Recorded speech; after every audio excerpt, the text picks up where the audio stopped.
Good afternoon, Madam Chair and members of the committee. My name is Chris Childs.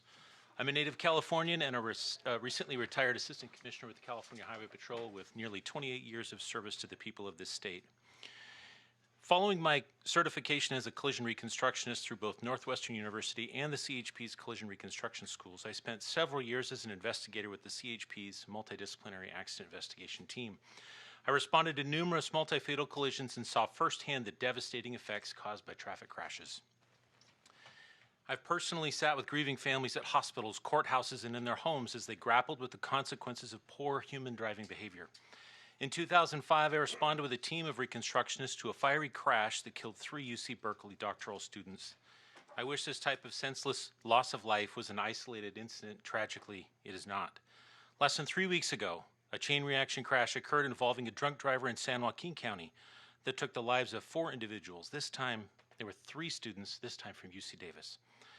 Coincidentally, these students are classmates of my youngest child, who also studies at UC Davis. Within 3 days of this crash, a Caltrans contractor worker was brutally killed by another drunk driver in the same county. Think of the devastation these families must wade through. These types of incidents continue to occur at the hands of human drivers, and California can do better. Following law enforcement executive leadership training at the FBI Academy in Quantico, I oversaw the CHP's regulatory responsibilities toward the autonomous vehicle industry in California. My team and I personally dove deep into AV issues on behalf of the people of this state. We visited AV companies across California and over a period of years developed a firsthand, up-close understanding of these incredible transportation advances. It is my opinion that autonomous vehicle technology is safer than human driving and will play a critical role in reducing roadway injuries and deaths. The legislature should encourage regulators to evaluate the risks and benefits to the public as soon as possible and then approve it for use when it has demonstrated that AV technology is safer than the status quo. This is the path the legislature chose to follow 10 years ago, and in my opinion, as one tasked with evaluating safety under the law, the system has worked. Thank you for your time.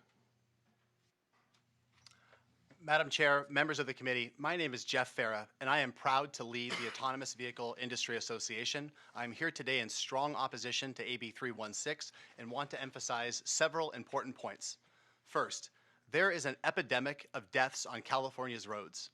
Fatalities, including truck crashes, keep climbing.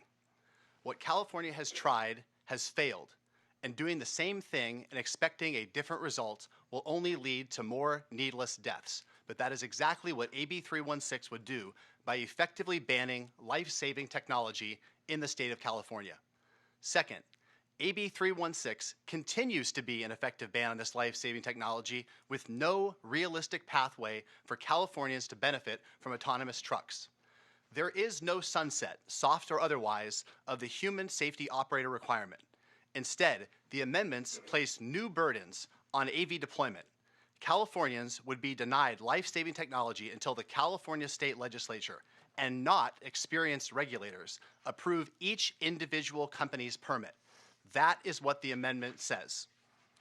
Third, supporters of AB 316 have shown zero evidence that AV trucks are unsafe or will cause mass layoffs of truck drivers. This committee is being asked to take action based on nothing more than speculation. Fourth, AB 316 will upend a deliberate democratic process established by Senator Padilla's 2012 legislation that allows the expert regulators to evaluate the technology. As a result, California companies have invested billions and headquartered their operations here.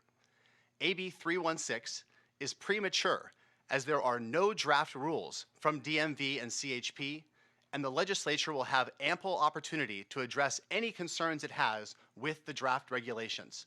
Finally, and we should be very clear about this point, AB 316 will do nothing to impact any of the safety concerns that members of this committee might have with Tesla. These are fundamentally different types of technology, and this should be noted. If AB 316 passes, California will cede its position as a leader in the development of autonomous vehicles to other states that are embracing this life-saving technology at a rapid pace. I urge this committee to vote against AB 316, and I thank you for your time. Thank you. Are there any additional witnesses